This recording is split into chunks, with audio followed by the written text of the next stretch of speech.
কই ওরু? তন্ময় গম্ভীর মুখে জবাবে বলল। সাবিহার প্রশ্ন করলো না, ছুটল অরুকে আনতে। পাশে এসে দাঁড়িয়েছে তন্ময়ের। দুজনার এটা ওটা নিয়ে কথাবার্তা শুরু হলো। তন্ময় অন্যমনস্ক হয়ে উঠছে, আর চোখে চাইছে দরজার দিকে। এ যাত্রায় দেখা মিলল সাবিহার, পিছনে অরু। দুজন আসতেই শোরগোল আরম্ভ। অরু এক কোণে বসলো ঠিক রুবির পাশে, তার পাশে দীপ্ত। তন্ময় বসেছে আকাশ অয়নের পাশে। সে সকলের কীর্তিকলাপ দেখছে মনে হলেও আর চোখে ধ্যান জ্ঞান একজনেতে সীমাবদ্ধ। অরু চুপচাপ বসে হুটহাট অনিচ্ছুকভাবে দু একটা বাক্য ছুটছে। তন্ময় অরুর আনন্দে ছিটেফোঁটা অনুভব হলো না।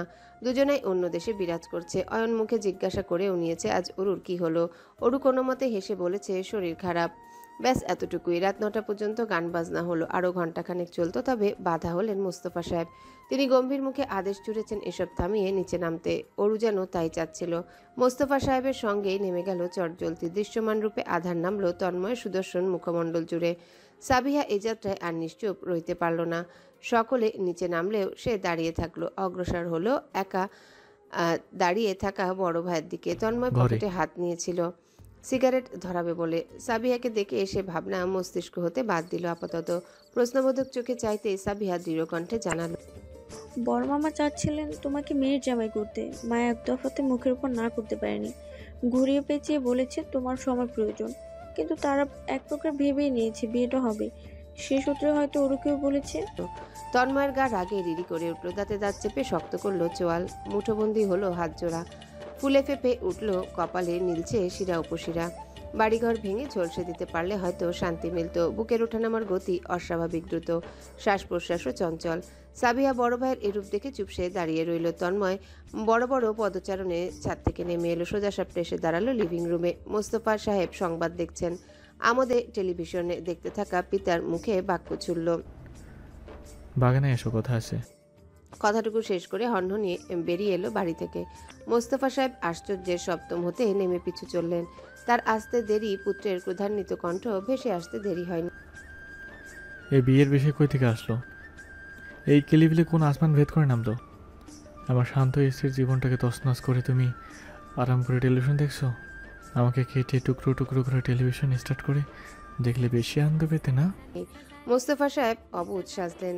কি সম্পর্কে বলছো আমি বুঝতে পারছি না। তন্ময়ের লম্বা সরু নাকের পাটা ফুলে ফেপে উঠছে। মোস্তফা সাহেব হাল ছাড়লেন, দীর্ঘশ্বাস টেনে নিয়ে বললেন। তোমার মামা চাইছিলেন নিজের মধ্যে বিয়ে শাদী হোক।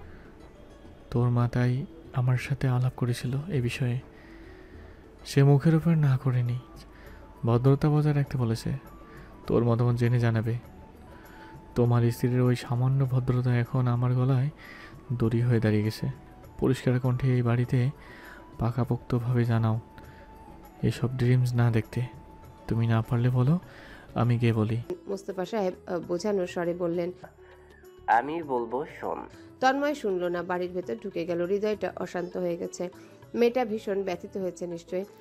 ও কি চেনে না তাকে? এখনও কি বোঝেনি বিন্দুমাত্র? বোঝেনি বলেই সব থার্ড ক্লাস কথা মেনে নিয়ে অভিমান করে বসে।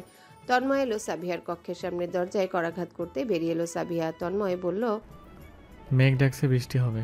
ছাদে মিউজিক বক্স দুটো রয়ে গেছে, আরও কে গিয়ে বলে এক্ষুনি নিয়ে আসতে। ভেজে যেতে পারে। সাবিহা বিহবল না হয়ে পারল না। তার দুষ্টুমি ভঙ্গিতে বলতে ইচ্ছা করলো, তুমি গিয়ে নিয়ে আসো, অথবা আমি গিয়ে নিয়ে আসি। ওরকেই কেন যেতে হবে? তবে তা প্রকাশ করা অসম্ভব। মনে থাকা বাক্যগুলো মনেতেই রেখেছিল। চুপসে মাথা দুলালো কোনো মতে। তন্ময় চলে গেল অন্যদিকে। সাবিহা লুকিয়ে হাসলো। ঘুরে ফিরে ভাই তার নিশ্চিত ছাদে যাবে। আষাঢ় মাস, অর্থাৎ এই ধবধবে নীল সাদাটে আসমান ফের পর মুহূর্তে মেঘলাটে হয়ে নামে অঝরে বর্ষণ। রাত্রির এক প্রহরে হয়তো অর্ধখণ্ডিত চাঁদের উদয়ন ঘটে। সেই চাঁদ কালো মেঘে ঢেকে যেতে সময় নেয় মিনিটখানেক। আজ ভরসন্ধ্যাতে ফকফকে পরিষ্কার আকাশে দেখা মিলেছিল। এই মুহূর্তে কালো কালো মেঘে ঢাকা পরিপূর্ণ আসমান। বজ্রপাত পড়ছে উচ্চ ধ্বনি তুলে। এহেন ধ্বনিতে খোলা আসমানের নিচে দাঁড়ালে সর্বাঙ্গ কেঁপে ওঠা সাধারণ বিষয়। সেক্ষেত্রে ধরা যায় তন্ময় ভিন্ন বটে। তার না কাঁপছে শরীর, আর না বুকের ভেতরটা। বেশ সাবলীল ভঙ্গিমায় দাঁড়িয়েছে ছাদের এক কোণ ঘেঁষে। দৃষ্টি অদূর ছাদের দরজায়, যেন অদৃশ্য কোনো হিসেব নিকেশে ছন্দপতন ঘটাচ্ছে। ফিনফিনে পাতলা আলোতে চারিপাশটা আধার। এ যাত্রায় বড় ধাঁচের এক ফোঁটা তীক্ষ্ণ বৃষ্টি পড়ল ডান হাতের উপর। পরপর এক এক করে পড়তে থাকলো। জানান দিচ্ছে ঝুম বর্ষণে মাতাল হবে পৃথিবীর এই ক্ষণিকের মাঝে। এই মুহূর্তে নিস্তব্ধতা ভেঙে ভেসে এলো অনুপুর ধ্বনি। কর্ণগোচর হতেই হেসে উঠল তন্ময়। আধারে মিলিয়ে যেতে কর্নারের দিকটায় এগুলো ওরু উঠে এসেছে ছুটে, এদিক ওদিক ছুটেছে তার ছাদের প্রান্তরে। মিউজিক বক্স কোথায়? সে তো মিউজিক বক্সের জ অবধি দেখছে না আশেপাশে। পরিষ্কার পরিচ্ছন্ন খোলামেলা ছাদ, আধারে হলেও তো সে এতটা অন্ধ নয় যে মিউজিক বক্স দেখতে পাবে না। আশ্চর্য! পই পই করে সাবিহা বলেছে বক্স দুটো যত্ন সহকারে নিয়ে আসতে। ওরু আরও 2-3টে ঘুরপাক দিতে চাইল। সে যাওয়া পূর্ণ ধারার এক পর্যায়ে মানব ছায়া দেখে চমকে ওঠে। ভয়ে শিরা উপশিরা বেয়ে ঘাম ঝুটে। চিৎকার দেবার পূর্বেই দেখতে পায় মানব ছায়ার মুখমণ্ডল। তন্ময় এগিয়ে আসছে। ওরু যেন 1 সেকেন্ড ভাবলো না। পূর্বে পা জোড়া কাজ শুরু করে দিয়েছে নিজ গতিতে। পালাবে পালাবে ভাব।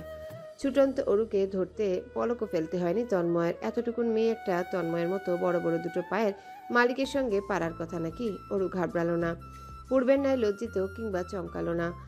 উল্টো বড় বড় নয়নযুগল ছোট করে কপালে ভাঁজ ফেলে চোখ রাঙালো। দারুণ তো! তন্ময়ের মনে হলো অরুর চোখ রাঙানো এক অন্যরকম আর্ট, ভিন্ন রকমের স্বাদ। কি তেজস্বিনী রূপ! এরূপ সে পূর্বে দেখেছে বলে মনে হচ্ছে না। অরুর কণ্ঠেরও চমৎকার পরিবর্তন হলো। কণ্ঠে যেন ক্রোধ ঝর্ণাধারা ঝরছে। ছাড়ুন। ওর কাঠখড়টা কথাটুকুতে তন্ময় দুপাশের ঠোঁটের কোণ প্রসারিত হতে যাচ্ছে, তবে সেটা এখন করা যাবে না। তার গাম্ভীর্যতার ইমেজ ভেঙে চূর্ণ বিচূর্ণ হয়ে ফ্লোরে গড়াগড়ি খাবে। তখন অরুটার ভয় পাবে না। ওকে হাত রাখার কৌশল হচ্ছে তার এই গম্ভীর মুখটা। সেই গম্ভীর মুখটায় ভ্রু উঁচিয়ে বলল, কথা আছে, দাঁড়াও সামনে। শুনবো না। বলল। জবাবটা যেন জিহবাতে রাখা ছিল অরুর। হাতটাও ছাড়ানোর প্রয়াস সে কম করছে না। তাতে কি? নিত্য ব্যায়াম করা তন্ময়ের শক্তির সঙ্গে আদতে পারবে? প্রশ্নই আসে না। বিন্দুমাত্র সুযোগ নেই সেটার। অরুর নরম হাতটা টেনে নিজের সামনে এনে দাঁড় করালো তন্ময়। কণ্ঠ নামিয়ে শুধালো, এই তোর বিশ্বাস? এতটুকু চিনিস আমাকে? অরুর ক্রোধ অভিমানে রূপান্তরিত হলো চোখের পলকে। একটি নিঃশ্বাসে পূর্বে শুকনো মুখটিতে বিচিত্রিত অমাবস্যাজনিত মেঘ জমল মুহূর্তেই। পলক ফেলল অন্য পাশে। বিড়বিড়িয়ে জবাবে বলল, আমার বিশ্বাস আর চেনা দিয়ে কার কি? তন্ময় মাথা নুইয়ে ফেলল। অরুর মাথা বরাবর, চোখ বরাবর নিজের চোখ মুখ আনার বৃথা চেষ্টা চালালো। নরম তুলতুলে হাতটা গভীরভাবে ছুল।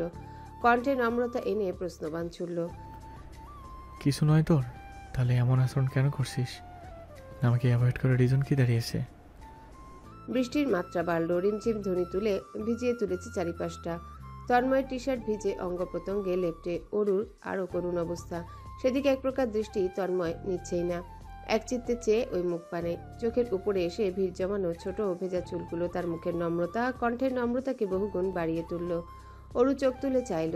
নাকের পাটা দুটো ফুলে ফেপে উঠেছে। অভিমানী রূপে বলে ওঠে, আমি একটা বেহায়া আর বড় রকমের ছ্যাঁচড়া। নাহলে কি এইভাবে অন্যের ভবিষ্যৎ জামাইয়ের পেছন ঘুরে বেড়াই আমি? আমার আত্মসম্মান নেই, ঘেন্না নেই? অরুর বাকিটুকু কথারা আর পূর্ণতা পেল না। কর্ণগহরে প্রবেশ করছে বৃষ্টি আর অতি নিকটে দাঁড়ানো তন্ময়ের তপ্ত শ্বাস প্রশ্বাসের ধ্বনি। আগাম বার্তাবিহীন একজোড়া ওষ্ঠদয় এসে ছুঁয়ে দেয়াতে সে স্তব্ধ না হয়ে পারল না। বড় বড় চোখে চেয়ে থাকলো আখি দুটির সামনে থাকা মুখ পানে। তন্ময়ও চেয়ে। দৃষ্টিতে দৃষ্টি মিলতেই বুকের ভেতরটা ধক করে উঠল অরুর। টালমাটাল হলো শিরা উপশিরা। চেতনাসহ এভাবে চেয়ে থেকে এহেন কাজ করতে পারল তন্ময়। অরু না পারল সরতে আর না পারল চেয়ে থাকতে। ঝট করে বুঝে নিল চোখ জোড়া। তন্ময় নিমিষেই কোমর ছুঁয়ে টেনে নিজের কাছে নিয়ে আসলো। সেদিনের মতো শুধু ওষ্ঠ ছোঁয়াতেই সীমাবদ্ধ থাকলো না, আজ মত্ত হলো, মতোয়ারা হলো। সাত পাবার নৃত্যে মজলো। বারংবার নড়ে চড়ে ওঠা ছোট্টখাট্ট দেহখানা সে যত্নে নিজের সঙ্গে লেপটে নিল। চুলের নিচে গলিয়ে ঘাড়ের নরম অংশটুকু শক্ত করে ধরল। নিজের আওতায় এনে উঁচু করে নিল। অরুর হাত দুটো ঠিক তন্ময়ের বুকের মধ্যেখানে টি শার্টের অংশভাগ তীব্র শক্তিতে আঁকড়ে ধরে রেখেছে। ওষ্ঠধর স্পর্শনের তীব্রতার সঙ্গে তাল মিলিয়ে বাড়ছে মুষলধারা বর্ষণের গতিতে। তন্ময়ের বুকের কাছটায় থাকা হাত দুটোর শক্তি অনাকাঙ্ক্ষিত, অনিবার্য। এই মুহূর্তটিতে অরুর উঁচু করে রাখা পা জোড়া এ যাত্রায় শক্তি হারালো, নিথর হলো। বেসামাল ধাঁচে পেছনে চলে এলো দুপা। এতে চুম্বনে বাধা সৃষ্টি হয়নি। সঙ্গে সঙ্গে সেকেন্ডের মধ্যে অরুর পায়ের তালে তাল মিলিয়ে তন্ময়ও পিছু এসেছে। অনুরাগের বশে পরস্পরের ওষ্ঠধর স্পর্শনে বাধা হয়ে বেয়ে চলেছে বৃষ্টির ঠান্ডা জলের এক একটি ফোঁটা। দীর্ঘতম চুম্বন দৃশ্য থামে সবে। তন্ময় ওষ্ঠদয় ছাড়ল, তবে শুনল না। অরুকে ছাড়ল না, নিজের কাছে অতি নিকটে যত্নে রাখলো। ওর বন্ধ চোখের পাতাতে আঙ্গুল বোলালো। সাগরের থেকেও গভীরতম হলো তার কণ্ঠে সুর। আমি আমি তো ছাড়া অন্য কারো নই, হতেই পারে না। অরু চোখ মেলে চাওয়ার সাহস, স্পর্ধা কিংবা হৃদয়ের তাড়না পেল না। শক্ত করে বুঝে রাখলো আখি পাতা। তিত্তির করে কাঁপছে তার বৃষ্টির জলে ভেজা অতি রক্তিম ওষ্ঠদয়। পুনরায় ওই ওষ্ঠে মত্ত হওয়া থেকে নিজেকে দমন করলো তন্ময়। দৃষ্টি ফের নিল অরুর বদ্ধ চোখে। ধীরতম কণ্ঠে আবদার করে। টাকা, চোখ মেলাও। অরু মাথা নাড়ায়, যার অর্থ দাঁড়ায় না। তন্ময় ওর ফোলা ফোলা গাল ছুঁয়ে বলে, কেন না? আমি শাহজাহান আবির সুরভি চোখের ভেতরটা দেখতে চাচ্ছি। অরু চট করে চোখ মেলে চাইল, যেন নিশ্চিত হতে এই কণ্ঠ, এই বাক্যের মালিক আদতেও তার তন্ময় ভাই কিনা, যে ব্যক্তি সর্বদাই তাকে কাছে রেখেও দূরে ঠেলে দিয়েছিল, যত্নে করে অযত্নকৃত প্রত্যাখ্যান করে চলেছিল। তন্ময় ওই সুগভীর নয়নে চেয়ে বিড়বিড়িয়ে উঠে। এই তো সেই চোখ যেখানে চাইলে আমি সাত সমুদ্র দেখতে পাই। প্রেম সাগরের সাত সমুদ্র অতলে ডুবে যায়। দীপ্তর উচ্চকণ্ঠ ভেসে বেড়াচ্ছে দেয়ালে দেয়ালে। বাচ্চা বাচ্চা কণ্ঠটি কর্ণগোচর হতেই মুশড়ে ওঠে অরু। এক ঝটকায় সরে আসে তন্ময়ের উচ্চ তাপজনিত দেহখানা ছেড়ে। শীতলতার চাদরে লেপটানো অঙ্গ প্রত্যঙ্গে এ যাত্রায় ভয়ের বিচরণ ছেয়ে গেল। আতঙ্কে ছোটখাটো মুখমণ্ডল এইটুকুন হয়ে এসেছে। তাড়াহুড়োয় পদচারণ ফেলে চতুর্দিক ছুটছে আত্মগোপনের আপ্রাণ প্রয়াস। তন্ময় ব্যাকুলতম প্রেয়সীর চঞ্চলতা নিত্যকার মতো নিশ্চুপ মুখে নির্নিমেষ চোখে দেখল। অগোচরে বিশেষ ভঙ্গিতে হাসল। এতটা ভয় পাবার মানে আছে কি? শাহজাহান তন্ময় দাঁড়িয়ে, অর্থাৎ সে নিজে উপস্থিত থাকতে মেয়েটা কিনা এক বাচ্চা ছেলেকে ভয় পাচ্ছে, এও তাকে দেখতে হলো এই চোখে। অরু ইতিমধ্যেই ছাদের এক কোণে আধারিতে নিজেকে আড়াল করে নিয়েছে। শ্বাসপর্ব নেওয়া দেওয়া বন্ধ প্রায়। দীপ্ত গুনগুন সুরে গান গাইতে গাইতে উঠে এসেছে এ যাত্রায়। ঝাঁকড়া চুলের মাথাটা ঢোকালো ছাদের দরজা চিরে। তন্ময় মানব ছায়া ফেলে দাঁড়িয়ে, নিজের লম্বাটে দেহ নিয়ে। দীপ্ত বিচক্ষণ নয়নে এক পল তন্ময়ের পানে চেয়ে নিল। পর মুহূর্তেই পরিপূর্ণভাবে সম্পূর্ণ ছাদে দৃষ্টি ঘোরালো। অরূপী কোথায় ভাইয়া? বাগানে। দীপ্ত সন্দিহান বড্ড। পুনরায় এক পল ছাদের আনাচে কানাচে নজর ঘুরে ফিরে থামলো তন্ময়ের উপর। বোকা ঝোঁকা চোখে চেয়ে বলল, বাগানে? বৃষ্টির মধ্যে বাগানে? তবে আমি তো 30 মিনিট পূর্বে ছাদে আসতে দেখলাম। নামলে নিশ্চয়ই খেয়াল করতাম। লিভিং রুমেই তো বসেছিলাম, আর্ট করছিলাম। আর্টে কনসেন্ট্রেশন ছিল, তাই দেখিনি। দীপ্ত বয়স্ক বৃদ্ধার মতো হিসাব নিকেশ করে ভাবলো। বোঝার ন্যায় মাথাটা দোলালো, নাক দিয়ে ধ্বনি তুলল। হতে পারে। এখনই চাচুকে গিয়ে জানাচ্ছি অরূপী বৃষ্টিতে ভিজছে। দিবে বকা, বেশ হবে তখন। জ্বর বাদলি বুঝবে ঠেলা। দীপ্ত যেন এই সুযোগটিকে হাতে নাতে ধরতে চাইছে। বিচার দিতে তৎক্ষণাৎ ছুটে চলে গিয়েছে। তন্ময় ঘুরে তাকায় অরুর আত্মগোপনের জায়গাটিতে। অন্ধকারে দেখতে চায় মেয়েটার মুখের এক একটি পরিবর্তন। অরু বেরিয়ে এলো তক্ষুনি। আড়ে আড়ে দুবার চাইল তন্ময়ের মুখ পানে। নিশ্চুপ নিস্তব্ধ আঁখি দুটির ঘন ঘন পাপড়ি ঝাপটে নিচ্ছে। ওষ্ঠতে ওষ্ঠ চেপে রেখেছে নিবিড়ভাবে। তন্ময় এগুলো ওর দিকে দুপা এক পা ফেলে অগ্রসর হচ্ছে। অরু চেঁচালো এই মুহূর্তে। ধরফড়ি উঠা বুকখানা চেপে বলল, আমাকে ডাকা হচ্ছে। বলেই সে দৌড় লাগালো। দৌড়ের গতি এতটাই দারুণ যে এই দৌড়ে নিশ্চিত স্কুল কলেজে দৌড় প্রতিযোগিতায় প্রথম হতো। আগে পেছনে কিংবা ডানে বামে তাকানোর প্রয়োজন বোধটুকু অবধি করেনি। তন্ময় মুচকি হেসে মাথা নত করে তাকায় ডান হাতটার পানে। এই হাতেই তো ওই প্রফুল্ল বদন ছুঁয়ে দিল এ যাবৎ। আর এই ঠোঁট দ্বারা তন্ময়ের আফসোস লাগলো এ যাত্রায়। সে তো ওই রক্তিম ওষ্ঠদয় দেখতে পারল না। পূর্বেই মেয়েটা পালিয়েছে। অভিমান, রাগ, ভুল বোঝাবুঝি কি ভেঙেছে ওর? ওর অভিমান যে বড্ড ভয়ঙ্করতম। হঠাৎ করে ছাদের দরজার সামনে অরু এসে হাজির হলো। শ্বাস প্রশ্বাস নেওয়ার গতি দ্রুত। কোনো মতে ঝটপটে কণ্ঠে বলল, ঠান্ডা লাগবে, চলে আসুন। কথাটুকু বলে পুনরায় ছুটে গেল। তন্ময়ের শোনো শব্দটি বাতাসে ভেসে বেড়ালো। যার উদ্দেশ্য ছোড়া হলো সে ব্যক্তি শোনার সময় পেল না। তন্ময় আরেক দফায় হাসলো, স্বস্তির দীর্ঘশ্বাস ফেলল। যাক, প্রেয়সীর অভিমান ভেঙেছে তাহলে। রাতভর বর্ষণ চলল। হিমশীতল হাওয়ারা একচিত্তে বইতে থাকলো। রিমঝিম মাতোয়ারায় মত্ত বৃষ্টির ধ্বনি শাহজাহান বাড়িটা জুড়ে। আকস্মিক আধারে আসমান চমকে সাদা হয়ে উঠছে। বজ্রপাত হচ্ছে ক্ষণে ক্ষণে শব্দ তুলে। জানালাটা সম্পূর্ণরূপে খোলা। শুভ্র রঙের পর্দাগুলো উঠছে নৃত্যের চিত্তে। বাতাসে বাতাসে লেপ্টে ঘরে প্রবেশ করছে বৃষ্টির জল। ফ্লোর অনেকাংশে ভিজে গিয়েছে। সেদিকে ধ্যান নেই তন্ময়ের। সে অবলীলায় বুকের দিকটা বিছানায় লেপ্টে উবুড় হয়ে শুয়ে। কোমরে পড়ে আছে পাতলা কম্বলটা। উদম দেহখানা দৃশ্যমান। দেয়াল ঘড়িতে ভোরের 6টা। বাইরেটা অন্ধকারে আচ্ছন্ন ভাব, নিশ্চুপ নিস্তব্ধতা সবটা জুড়ে। মাথার ওপরের ফ্যানটাও বন্ধ। রাতের শেষ ভাগে নয়ন যুগলের তন্দ্রারা ধরা দিয়েছে তন্ময়ের। এই কারণ বশত আজ আর সকাল সকাল ঘুম ভাঙবে না তার। হলো তাই। ঘড়ির কাঁটা ঘুরে এলো 9টাতে। এ যাত্রায় তন্ময় গভীর ঘুমে আচ্ছন্ন হবে না। টানা কিছুদিন তার ঘুম হয়নি। চিন্তিত বিদ্রোহ হৃদয় নিয়ে উদাস হতাশ হয়ে ঘুরে ফিরছে। কাজকর্ম উঠেছে লাটে। কোনো কিছুতেই মন বসেনি, বসাতে পারেনি। তার ব্যক্তিত্ব, তার ধৈর্য সবকিছু ওরুর সামনে বৃথা হয়ে দাঁড়ায়। এই একটা পুচকে মেয়ের সামনে সে স্তব্ধ, স্তম্ভিত হওয়া ছাড়া আর কোনো পথ খোলা দেখে না। দেখবে কিভাবে? তাকে এমনভাবে নিজের ছোট হাতের ছোট্ট 5টা আঙ্গুলে পেঁচিয়ে নিয়েছে যে এই জীবনে তার মুক্তি নেই। অবশ্য তন্ময় মুক্তি চায় না। সে এভাবে চিরজীবন আটকে থাকতে চায়। আশ্চর্যজনক বিষয় হলো আজ তাকে কেউ ডাকেনি, ঘুম ভাঙানোর প্রয়াস করেনি। কেন? তন্ময়ের তন্দ্রের ঘোর সামান্য কেটে গেছে। আপাতত সে আধা শোয়া হয়ে বসেছে। তাকালো দেয়াল ঘড়ির দিকে। মস্তিষ্ক এখনও স্লো প্রসেসটাই চলছে যেন। দরজাটায় ছোট্টখাট্ট একটা করাঘাত পড়ল। তন্ময় ঘুমে বসে যাওয়া গম্ভীর কণ্ঠে সারা দিবে পূর্বে একটা বড় কালো চুলের মাথা ঢোকে আচমকা। দৃষ্টিতে দৃষ্টি মিলিত হয়। মিলতেই মাথাটা মুহূর্তেই বেরিয়ে যায় 100 ডিগ্রি গতিতে। তন্ময় হেসে উঠে গলা উঁচিয়ে ডাকে। আয়। ওরু ঢুকলো না। ধীর কণ্ঠে বাহিরে দাঁড়িয়ে থেকে জানায়, বড়মা কফি পাঠিয়েছে। রেখে যা। ওরু তখনও বাহিরে দাঁড়িয়ে। ভেতরে আসছে না। তন্ময় আগ্রহী চোখে চেয়ে। সে ভেবে রেখেছিল ওরু আজ সারাদিন হয়তো তার ত্রিসীমানাতে আসবে না। লজ্জায় লাল নীল বেগুনি হয়ে পালিয়ে বেড়াবে। তবে তাকে ভুল প্রমাণ করে সাত সকালে সুশ্রী মুখখানা নিয়ে হাজির। এত মেঘ না চাইতে জলের হাদিস পাওয়া মেঘনা চাইতে জলের হদিস পাওয়া। তন্ময় আর ডাকলো না। অরুকে সময় দিল। ঠিক মিনিটখানেক সময় নিয়ে দরজা খুলে ভেতরে ঢুকলো অরু। মিনমিনে পদচারণ ফেলে আসছে এদিক ওদিক, অর্থাৎ ডানে বামে উপরে নিচে তাকানো হচ্ছে, শুধু তন্ময়ের পানে দৃষ্টি ফেলছে না। তন্ময় হাত বাড়ালো, বলল, কফি দিবি না? অরু তৎক্ষণাৎ এগিয়ে ধরল। তন্ময় কফির মগটা নেওয়ার সময় অনুদ্দেশ্যমূলক স্পর্শ করলো অরুর কম্পিত হাত জোড়া। কাঁপতে থাকা নরম হাত দুটো এ যাত্রায় ঠকঠক করে কেঁপে উঠল যেন। ঠান্ডা কফির মগ ছুঁয়ে তন্ময় নির্বাক। এক চুমুক খেয়ে বাকশক্তিহীন। এই কফি নাকি শরবত? অরু লুকিয়ে অগোচরে বারংবার চাইছে। তন্ময়ের বুঝতে আর বাকি রইল না কফিটা কে করেছে। সে সেই কফি নামক শরবতটুকু পান করতে থাকলো। অরুর মুখশ্রী সূর্যমুখী ফুলের ন্যায় ফুটে উঠেছে। ঝিলিক মারছে কালো মণিযুগল। তন্ময় বহু কণ্ঠে গিলল আরেক চুমুক।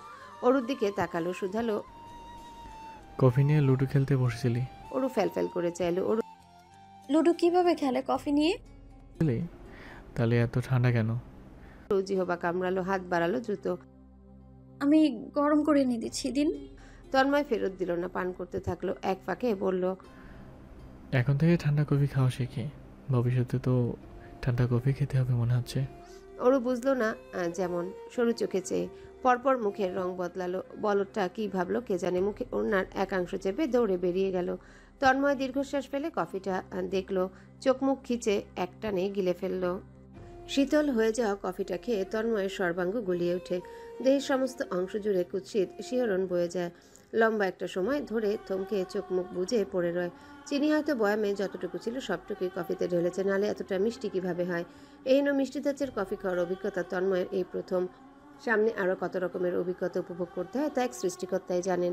বমিভাবটা কেটে যেতেই বিছানা ছাড়লো। ফকফকে সাদা ফ্লোরে পদচারণ ফেলে উঠে দাঁড়ালো। জানালার সম্মুখে এসে বাইরে তাকালো। সূর্যের ঈশ্বর দেখা মিলল এ বেলায়।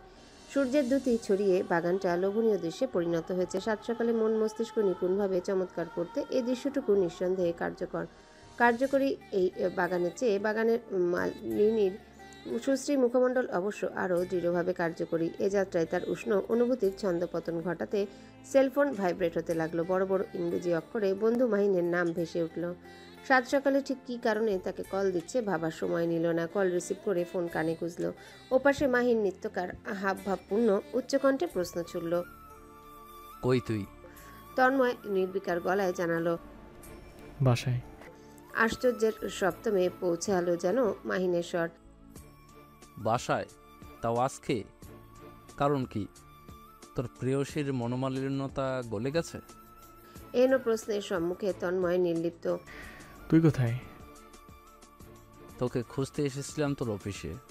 এখন ফিরে যাচ্ছি। সন্ধ্যায় বেরোবি, তখন বলবো। ওপাশ হতে লাইন কেটে দেবার ধ্বনি কর্ণগোচর হলো। সেলফোন বিছানায় ছুঁড়ে তন্ময় ওয়াশরুমে ঢুকলো। দাঁত ব্রাশ করে হাত মুখ ধুয়ে তোয়ালে হাত বেরুতেই দেখলো অরুকে। বিছানা গুছাচ্ছে। বিছানা গোছানো ওর বাহানা মাত্র। নজর ঘুরে ফিরে তার পানে নিবদ্ধ করছে। তন্ময় অবলীলা ঈষৎ অদেখা হাসে। তোয়ালেতে মুখ মুছতে নিয়ে আয়নার সম্মুখে দাঁড়ায়। ওরও ইতস্তত ভাবে আড়ে আড়ে দুবার চেয়ে প্রশ্ন করে বসে।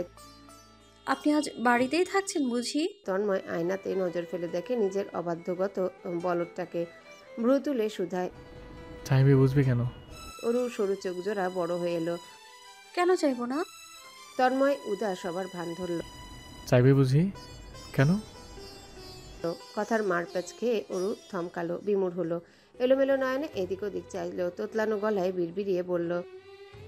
কত রং, এক এক সময় এক এক ভাবভঙ্গি। থাকছেন নাকি বললেই তো হয়। তন্ময় দুর্লভ হাসলো এ যাত্রায়। গম্ভীর কণ্ঠখানা ফিনফিনে পাতলা শোনালো। থাকছি, বাড়িতেই আছি আজ। অরুর পাতলা পেলব ওষ্ঠদয় জুড়ে রিনচিনি হাসির বিচরণ। ওই হাস্যকর ওষ্ঠদয় দৃষ্টি পড়তেই তন্ময়ের হৃদয় ধক করে উঠল। গতকাল রাত্রির ঘনিষ্ঠ মুহূর্ত নয়ন যুগলের সামনে ভেসে উঠল। ছোটখাটো মেদহীন মসৃণ দেহ ছোঁয়ার অনুভূতি এখনও সতেজ। ওষ্ঠতে ওষ্ঠ মিলনের অনুভূতি স্পষ্টভাবে চেতনা জুড়ে। সাদা দাঁতে ঠোঁট পিষে তন্ময় আর চোখে চাইল। ওর ফোলা ফোলা গালজোড়া হাসির তালেতে লোভন নদীর দৃশ্যে রূপান্তরিত হয়েছে।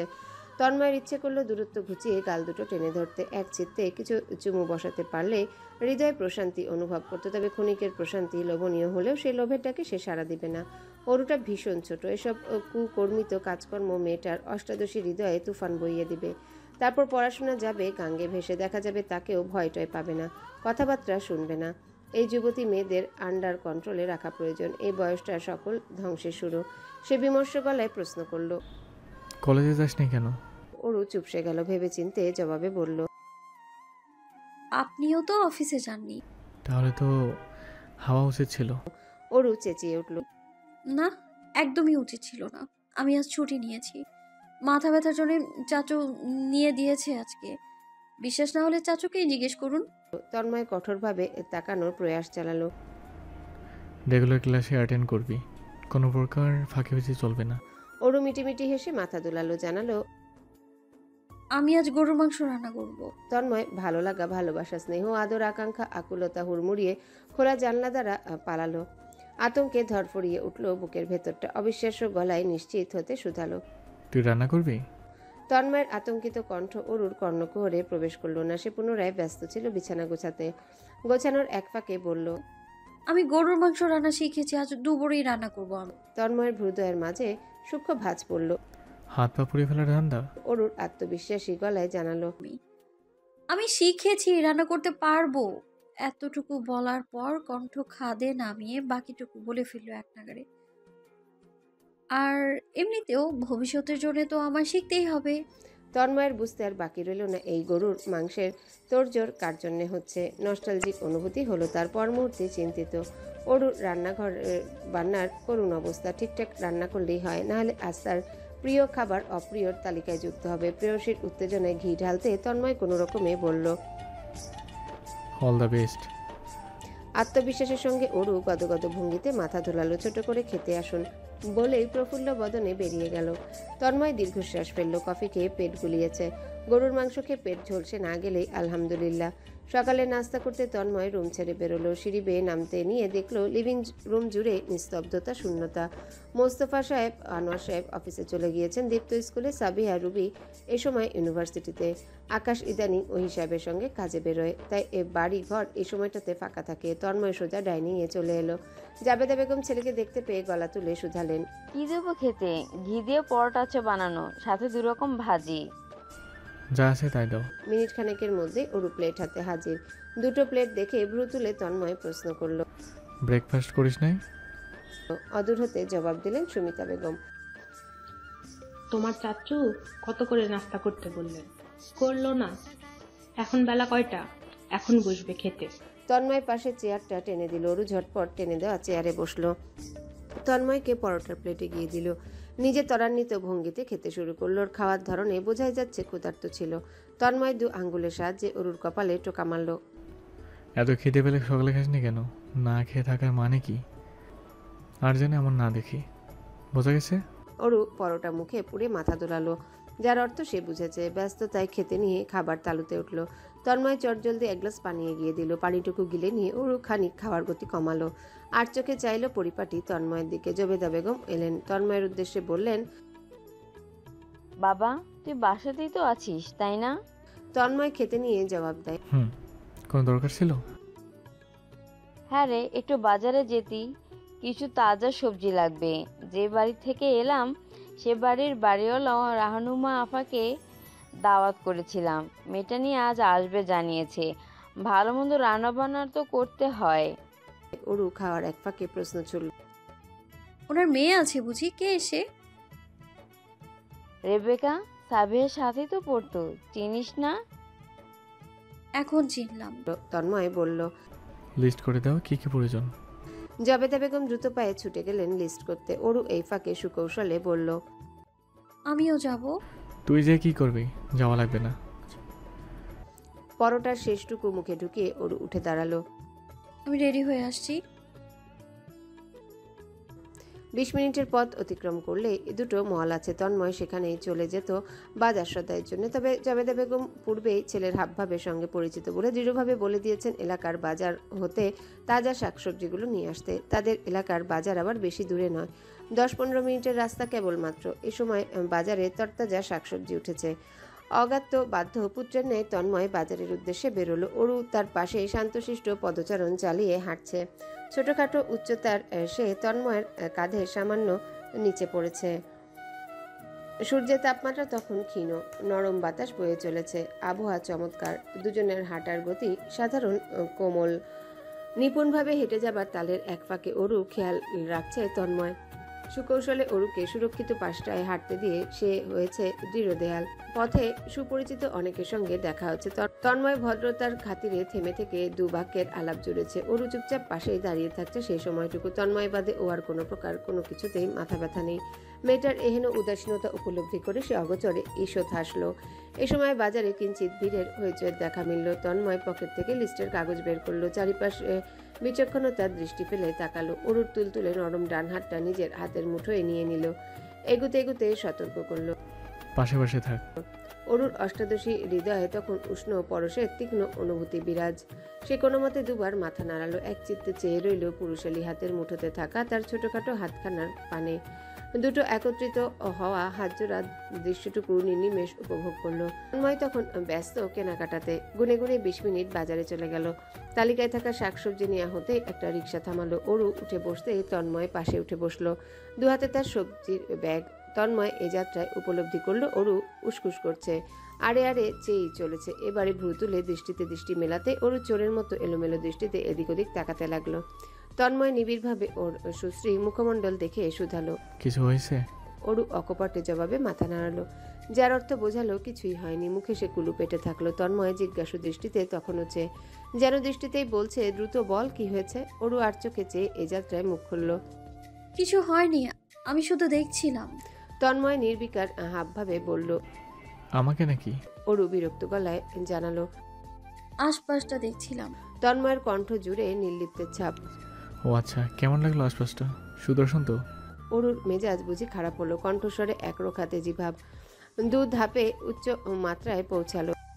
সুদর্শন পুরুষদের সৌন্দর্য বর্ণনাতে ব্যবহার করা হয়। আমি তো আমার আশেপাশে কোনো সুদর্শন পুরুষ দেখতে পাচ্ছি না। তন্ময় ভ্রু নাচিয়ে প্রশ্ন করে বসলো। You sure? অরু অন্য পাশে ফিরে তাকিয়েছে ইতিমধ্যে। ওর কালো ঘন চুলগুলো জুটিতে বাঁধা, ওড়নার একাংশ তার কোলে পড়ে। অরুর মুখশ্রীর এক পাশটা তন্ময় দিব্যি উপভোগ করলো। লালাপ গাল দুটো জাহির করছে অরু লজ্জিত। ওর লাজুক হাবভাব লুকানোর বৃথা প্রচেষ্টা সে দারুণভাবে তৃপ্তি সহকারে ভক্ষণ করলো। এবারে রিক্সাটা এসে থামলো শাহজাহান বাড়ির সামনে। অরু তৎপর নেমে এলো, আগে ভাগে ভেতরে চলে গেল। দারোয়ান চাচা ছুটে এলেন, বাজারের ব্যাগগুলো দুহাতে তুলে নিলেন, নিজ উদ্যোগে অগ্রসর হলেন ভেতরে। রিক্সা ভাড়া মিটিয়ে তন্ময়ও ভেতরের উদ্দেশ্যে হাঁটা ধরল। অরু রান্না করে চুকচুক করছে। গরুর মাংস রান্না করতে যাওয়ার ভূতটুকু এখনো মস্তিষ্কতে বিতাড়িত হয়নি। সুমিতা বেগম গলা তুলে বললেন, গরুর মাংসগুলো কেন নষ্ট করতে চাচ্ছিস? হ্যাঁ, আজ মেহমান আসবে, আবল তাবল কাজকর্ম অন্য একদিন করিস। অরুর ভোতা মুখটুকু দেখে তন্ময়ের হৃদয় নরম হলো, মায়া লাগলো। একটু না হয় কষ্ট করে খেয়ে নিবে, 10 মিনিটের কষ্ট প্রেয়সীর সম্মুখে নিছক বটে।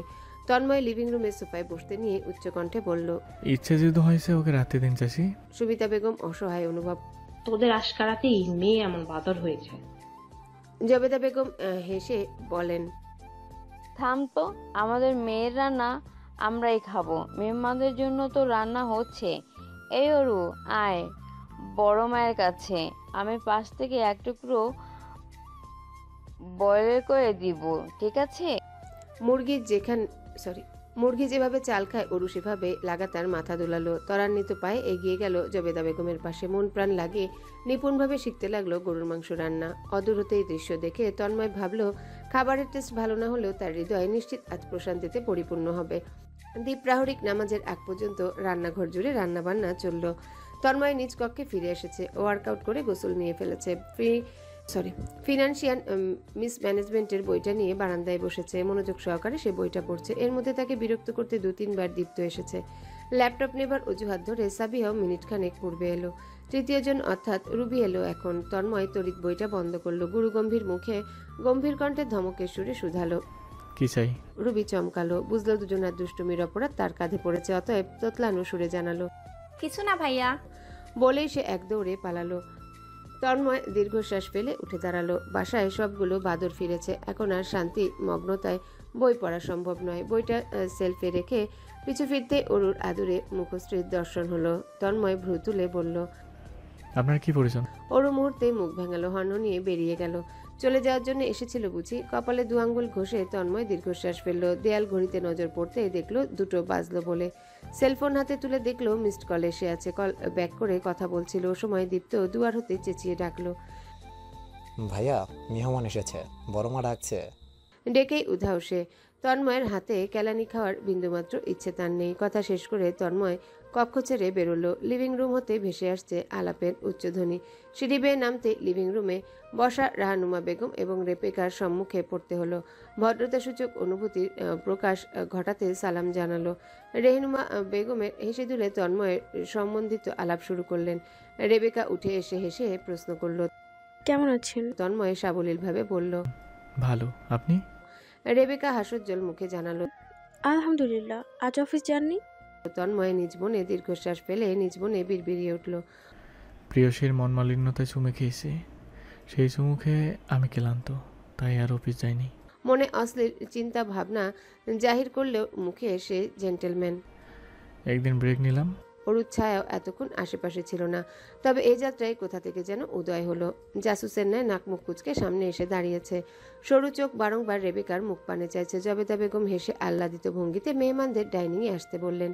ইতিমধ্যে মুফতি বেগম, সুমিতা বেগম খাবার দেবার পরিবেশনের কাজে লিপ্ত হয়েছেন। তন্ময় একপাশে বসলো, তার বাম পাশে এসে বসলো দীপ্ত। ডান পাশে আশ্চর্যজনকভাবে রেবেকা বসেছে। এতে তন্ময় নির্বিকার এবং উদাসীন। বিষয়টা সে খেয়াল করেনি। সে তখনও অদূরে দাঁড়ানো অরুকে দেখছে। চোখে মুখ ওর থমথমে, কাঠখোট্টা দৃষ্টি একবার তার পানে ফেলল। হঠাৎ কি হলো মেয়েটার? রেগে আছে কেন? ওর হাতের রান্না করা গরুর মাংসের তরকারি চাচ্ছে না বলে কি? তন্ময় দেখলো তার থেকে বেশ দূরত্ব বজায় রেখে বসেছে, প্লেট উল্টিয়ে তৈরি খাওয়া দাওয়ার জন্যে। সে তো উল্টো আশাতে বসে অরু উদ্বিগ্নতার সহিত তরকারি হাতে তার সামনে হাজির হবে, ক্রমান্বয়ে তাকে খেতে বলবে। সাবিহা গরম গরম ভাত নিয়ে বলল, আমার পাখিটার তরকারি কোথায়? সুমিতা বেগম হেসে বললেন, তোর তরকারি কি খাওয়ার মতো হবে নাকি? সাবিহা দৃঢ়ভাবে বলল, কেন হবে না, আনো তাড়াতাড়ি।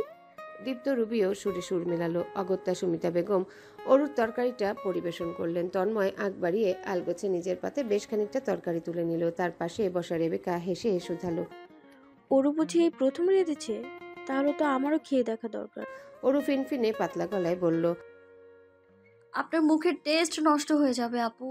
তন্ময় বিনা সংকোচে তরকারিতে ভাত মাখিয়ে মুখে তুলল। সঙ্গে সঙ্গে অবাকে চূড়ান্তে চলে গেল। চোখ বড় বড় করে তাকালো অরুর পানে। অরু এবারে আগ্রহী চোখে চেয়ে সাবিহা দুলোকমা খেয়ে চেঁচালো, এই তরকারি আমাদের ওরু রেঁধেছে? আমার তো বিশ্বাসই হচ্ছে না, এত সুস্বাদু হয়েছে। দীপ্ত আর রুবিও আশ্চর্যের সপ্তমে। অরুর রান্নার হাত যে এত দারুণ হবে কে জানতো। জাবেদা বেগম হেসে আদুরে ভঙ্গিতে অরুর মাথায় বুলিয়ে বললেন, গরুর মাংস প্রথম রান্না করলেও মেয়েটা শিখছে মাসখানেক যাবৎ। আমাকে বেশ কয়েকবার রাতে দেখেছে, কুটকুট করে এক একটি স্টেপ লিখে নিয়েছে। রান্না সুস্বাদু না হয়ে যাবে কোথায়? তন্ময় তড়িৎ লোকমার পর লোকমা তুলে খাচ্ছে। সাবিহা ত্বরান্বিত খেতে থাকা বড় ভাইয়ের পানি চেয়ে দুষ্টুমি সুরে বলল, ভাইয়ার ফেভারিট তরকারি গরুর মাংস। ভাইয়া কেমন লাগলো? তন্ময় খেতে খেতেই জানালো। মজা হয়েছে। রুবি দুষ্টুমিতে আরেক ধাপ এগিয়ে। এইটুকুই। অরুর এত স্নেহের সঙ্গে রান্না করা তরকারির প্রশংসা এত শব্দে হতে পারে না। আরও কিছু শব্দ মিলিয়ে বলো। তন্ময় ভ্রু তুলে চাইতেই চুপসে গেল রুবি। খাওয়াতে ভীষণভাবে মনোযোগী হয়ে উঠল। ওকে চুপ করিয়ে তন্ময় তাকালো অরুর পানে। এবারও অরু মুখ বাঁকালো। আশ্চর্য, এই মেয়েটার হলোটা কি? পর মুহূর্তে শুনল পাশে বসা রেবেকা তাকে ডাকছে। হেসে এটা সেটা নিয়ে কথা বলার প্রচেষ্টায় তন্ময় আর চোখে পাশে বসা রেবেকার দিকে তাকাতে চক্ষু কপালে। তৎপর অরুর বিষাদময় মুখ দেখে মস্তিষ্ক সচল হলো। এই রেবেকা পাশে বসেছে বলে কি ও মুখ ফুলিয়ে আছে? মেয়ে মানুষের মন বোঝা বড় কঠিন ব্যাপার স্যাপার। তন্ময় চটপট চেটেপুটে খেয়ে প্লেট ফকফকে পরিষ্কার করে ফেললো। তখনই উঠে পড়ল চেয়ার হতে। যেমন এই চেয়ারে কাটা বিছানো। সিঙ্কে হাত ধুয়ে আর সেখানে দাঁড়ালো না। এরপর চলে এলো। অপেক্ষা করতে থাকলো অরুর আসবার। তবে ঘন্টার পর ঘন্টা গেল, অরু আর আসলো না। উড়ুতে থাকা ল্যাপটপ সরিয়ে বিরক্ত ভঙ্গিতে দাঁড়িয়ে পড়ল তন্ময়। দরজা খুলতে দেখলো অরু দাঁড়িয়ে। কতক্ষণ ধরে দাঁড়িয়ে আছে কে জানে। তন্ময় দীর্ঘশ্বাস ফেললো, বলল, আসছিস কেন? ভেতরে আয়। অরু ছোট ছোট পদচারণ ভেতরে এলো। পিটপিট চোখে এদিক ওদিক চাইছে। অধৈর্য তন্ময় শেষমেশ শুধালো। তোর হাতের রান্না কেমন লাগলো জানতে চাইবি না? অরু বিড়বিড়িয়ে বলল। বলেন। তন্ময় ঈষৎ অদেখা হাসে, কণ্ঠ খাদে নামিয়ে বলে, ভীষণ সুস্বাদু। আমাকে মাঝে মধ্যে রান্না করে খাওয়াতে হবে। খাওয়াবি তো? ছোট্ট এই কমপ্লিমেন্টে অরুর থমথমে মুখমণ্ডলে রশ্মি ছড়ালো। লাজুক ভঙ্গিতে হেসে মাথা দুলালো। ছোট করে বলল, হুম। মাগরিবের আজান দিয়েছে। গুনে গুনে আধা ঘন্টা পেরিয়েছে। তন্ময় প্রস্তুত বেরোবার জন্য। ইতিমধ্যে তার সেলফোনে কিছু সংখ্যক মিসড কলের আগাম বার্তা পাঠিয়েছে। এই মুহূর্তে পুনরায় ভাইব্রেট হতে আপকামিং কলটি রিসিভ করলো। নিজ কামরা ছেড়ে পেরুতে পেরুতে ফোনখানা কানের কাছড়ায় তুলল। কলের মালিক সৈয়দের কণ্ঠ ওপাশ হতে উত্তেজিত, প্রবণতায় জর্জরিত, এক প্রকার আবোল তাবোল বকছে। সৈয়দ হুড়মুড়িয়ে বলে উঠল, আয় দ্রুত, চিনি মনে হয় মিস করবি। আপাতত সোলো পেইডে আছে, ক্লাইম্যাক্স শুরু হওয়ার আগে চলে আয়। অরু লিভিং রুমে বসে সাবিহা রুবির সঙ্গে তিনজন একসঙ্গে লেপটে টেলিভিশন দেখছে। ভীষণ উত্তেজিত তাদের অঙ্গভঙ্গি। তন্ময় অদূর হতে যতটুকু বুঝতে পারলো ওরা নাটক দেখছে, একটি ড্রামাটিক হিন্দি সিরিয়াল যা প্রায় দৈনন্দিন সময় করেই দেখে। এই অপ্রয়োজনীয় সব গান বাজনা ভর্তি সিরিয়াল মেয়েগুলো কি পায়? শব্দ দূষণ বই আর কিছুই নয়। প্যান্টের পকেটে সেলফোন ঢুকিয়ে লিভিং রুমে পৌঁছে বিনা বাক্যে টেলিভিশন বন্ধ করে দিল। গুরুত্বপূর্ণ একটি দৃশ্য চলছিল তখন। টান টান উত্তেজনাপূর্ণ সময়ে ব্যাঘাত ঘটাতে অরু তখনই মাথা তুলে চাইল। পরিপাটি লম্বাটে দেহের গুরু গম্ভীর মুখের ভ্রু তুলে তাকানো তন্ময়কে দেখে স্বভাবসুলভ ভীরু হলো। পর মুহূর্তে ভীরু হৃদয়কে বুড়ো আঙ্গুল দেখিয়ে দাপিয়ে উঠে দাঁড়ালো। কণ্ঠে তেজস্বিনী রূপ আনার বৃথা চেষ্টা চালালো। কেন বন্ধ করলেন তন্ময় ভাই? অরুর মতন বিদঘুটে সাহস আবার সাবিহা রুবিন নেই। বড় ভাইকে দুজন এহেন প্রশ্ন করার সাহস পেল না। এখন তাদের বই নিয়ে টেবিলে বসার সময়, তা না করে টেলিভিশন দেখে হাসছে। এই তো তাদের বড় অপরাধ। ধমক যে এখন অব্দি দেয়নি তাই অনেক। দুজন আর চোখে অরুকে এক পলক দেখে। আলগোছে মাথা নত করে এখান থেকে কেটে পড়তে উদ্যত হলো। নিঃশব্দে ত্বরান্বিত পদচারণ ফেলে লিভিং রুম পেরিয়ে সিঁড়ি বেয়ে উপরে উঠে নিজেদের ঘরে চলে গেল। অরু তখনও জবাবের প্রত্যাশায় চেয়ে আছে। তন্ময় নির্বিকার গলায় জানতে চায়, তোর পড়াশোনা নেই? মুহূর্তে অরু চুপসে যায়। পড়াশোনা সম্পর্কিত ব্যাপারে এই বাড়িতে কোনো প্রকার ছাড় নেই। বাবা হতে চাচ্ছু কেউই এই বিষয়ে তাকে আহ্লাদীপনা দেখাবে না, বরঞ্চ গম্ভীরভাবে বলবে, পড়াশোনা ইজ ইম্পর্টেন্ট আম্মু। তন্ময় তোমার ভালোর জন্য বলছে। অযাচিত পড়াশোনা নিয়ে সকলের এত মাথা ব্যথা কেন? অরু কাচুমাচু ভঙ্গিতে বলে, আমি তো একা দেখছি না, আপুরাও সঙ্গে আছে। তন্ময় ঈষৎ হাসিটুকু গিলে শুধায়। কোথায় তোর আপুরা? অরু রাগান্বিত চোখে চেয়ে থাকে। পেছনে দৃষ্টি না ফেলে আঙ্গুল তাক করে বলে, আপনি কি অন্ধ? তন্ময় ভ্রু তুলে হতাশ গলায় জানায়, তাই তো মনে হচ্ছে, নাহলে কেউ দেখা দেয় না কেন? অরু কিঞ্চিত ভ্রুদয় কুচকে বসে। সন্দিহান ভঙ্গিতে মাথা বেঁকিয়ে পিছু ফিরে চায়। পাকা সোফাটা দেখে নির্বাক হয়। আশেপাশেও পরিপূর্ণ দৃষ্টিতে চেয়ে দেখে তার আপুদের চুল অবধি কোথাও নেই। দুজন তাকে ফেলে পালাতে পারলো? অরু গাল ফুলালো, চোখে মুখে আধার নামলো, মাথা ঘুরিয়ে বুক ফুলিয়ে শুধালো, বেশ করেছি, একা একা টিভি দেখেছি, কি করবেন? তন্ময় হাত ঘড়িতে নজর বোলালো। কাটা ঘুরছে 7:10। বেরোনোর প্রয়োজন এক্ষুনি। বন্ধু বান্ধব সব লেকের পাড়ে ইতিমধ্যে উপস্থিত। সে ত্বরান্বিত পায়ে যাবার জন্য উদ্যত হলো। যেতে যেতে বলল, এসে দেখছি তোকে কি করা যায়। আপাতত রুমে গিয়ে পড়তে বস। তন্ময় দরজা পেরিয়ে বেরিয়ে গিয়েছে। গাড়িটা বের করে ড্রাইভিং সিটে বসেছে। চাবি ঢুকে গাড়ি স্টার্ট করতেই দেখলো অরু জানালার সামনে দাঁড়িয়ে, চোখে মুখে প্রত্যাশা, সাথে যাওয়ার তীব্র আকাঙ্ক্ষা। কাজ নামিয়ে দিতেই আগ্রহী গলায় জানতে বলল, কোথায় যাচ্ছেন? তন্ময় ওই সুশ্রী মুখপানে চেয়ে থমকালো, থেমে থেমে জানালো, একটু কাজ আছে। অরু ইনিয়ে বিনিয়ে চলেছে। সে সঙ্গে যেতে চাচ্ছে, হাবভাবে স্পষ্ট। ঘুরতে ফিরতে এই মেয়ে পটু, তবে আজ তন্ময় নরম হবে না। অরু যেতে চায় বললেও তার কাটকাট জবাব হবে না। সে মোটেও চায় না অরু সঙ্গে আসুক, নাইবা সে সঙ্গে নিবে। তার বন্ধু বান্ধব এক একটা ঠোঁট কাটা স্বভাবের, মুখ অশ্লীলে চূড়ান্তে, বলে কয়েও ওদের থামানো সম্ভব নয়। গড়গড় করে উল্টোপাল্টা সব বলবে, যা এই মুহূর্তে তন্ময় চাচ্ছে না অরু শুনুক জানুক। তাই অবলীলায় বলল, ঘরে যা। দারোয়ান চাচা দরজা খুলে দিয়েছে। তন্ময় একটানে বেরিয়ে গেল। ক্ষণিকের জন্য আয়নাতে দেখতে পেল অরুর উদাসীন মুখশ্রী। ওই উদাসীন মুখপানে চাইতে ইচ্ছা করলো ফিরে গিয়ে ওকে সঙ্গে নিতে, তবে না, সেটা অবশেষে সে করলো না। ব্যস্ত সড়ক পথ ধরে যেতে যেতে অন্যমনস্ক হলো। এই একটা বাজে স্বভাব তার। অরুকে কোনো বিষয়ে প্রত্যাখ্যান করতে পারে না। যদি কারণবশত করেও তার মন তখন আনচান করতে থাকে, জাদুটো নাকি অতিরিক্ত করেছে তার উপর। না হলে এমন বিচ্ছিরিভাবে ভালোবাসার জালে ফাঁসবে কেন? এমন ফাঁসা ফেসেছে যে ছুটবার সাধ্য এই জন্মে হবে বলে মনে হচ্ছে না। দীর্ঘশ্বাস ফেলে ভাবনা চিন্তা করে সবশেষে ঠিক করলো ফিরে এসে অরুকে লং ড্রাইভে নিয়ে যাবে। এতে নিশ্চয়ই খুশিতে আধা পাগল হবে, উদাসীনতা, মন খারাপ, ছুটে পালাবে। মাহিন পায়ের উপর পা তুলে বসেছে, হাতে জ্বলন্ত সিগারেট, যা সে ক্ষণে ক্ষণে ঠোঁটের ফাঁকে পিষে ধরছে। সম্মুখে রিয়ান উদ্দেশ্যহীন পদচারণা চালাচ্ছে, মুখমণ্ডল জুড়ে অসহায়তা, ভীরু ভীরু হাবভাব, টি শার্ট ভিজে পুরুষালী অঙ্গ প্রত্যঙ্গে লেপ্টে আছে। সৈয়দ চোখ মুখ বুজে তৃপ্তি নিয়ে চিপস খাচ্ছে। খাওয়ার ফাঁকে রিয়ানকে গুনে গুনে 4 বার খেতে সেধেছে। এতে রিয়ান রাগান্বিত হয়েছে, শক্ত হয়ে এসেছিল তার চোয়াল। চোখে 2 বার শাসিয়েছে সৈয়দকে। তাতে কি থেমেছে সৈয়দ? একদমই না। উল্টো সে সুর তুলে গাইতে শুরু করলো, একবারে খেতে না চাইলে সাধো শতবার। ইব্রাহিম 2 পা ছড়িয়ে আধা শোয়া হয়ে আছে, মাথাটা সৈয়দের পিঠে। বাদামের খোসা ছাড়িয়ে উপরে ছুঁড়ে মেরে খেয়ে নিচ্ছে অবলীলায়। এ যাত্রায় সৈয়দের সুরের তাল মিলিয়ে গেয়ে ওঠে, না জানিয়া না বুঝিয়া বন্ধুর পীড়িত কইর না, সুজন দেখা কইর পীড়িত, মরলে যেন ভুলে না, প্রেমের মরা জলে ডোবে না। রিয়ান এক এক করে বন্ধু নামক শত্রুদের মুখমণ্ডল দেখে নিল। ফোঁস করে সাপের মতন ফেনা তুলল। আঙ্গুল তুলে শাসাতে গিয়েও পারল না। তার হৃদয়ে ছিঁড়ে তরল রক্ত গড়গড় করে বইছে, কণ্ঠ আটকে আসছে। মাহিন এবার মুখ খুলল, হা চুপ কর তোরা, দেখছিস না রিয়ান ফ্রাস্ট্রেটেড, ওকে মানসিক শান্তি দিবি তা না। রিয়ান কৃতজ্ঞতা নিয়ে চাইলেও মাহিনের পানে চোখ জোড়া উজ্জ্বল হলো।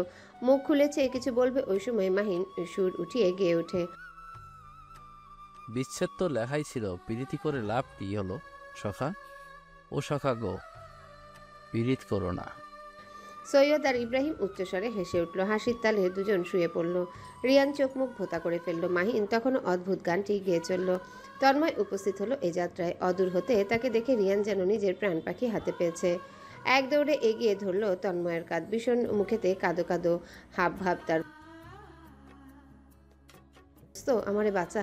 তন্ময় অবুঝ নির্বোধ, সে হৃদয় কুচকে শুধালো, কি হয়েছে?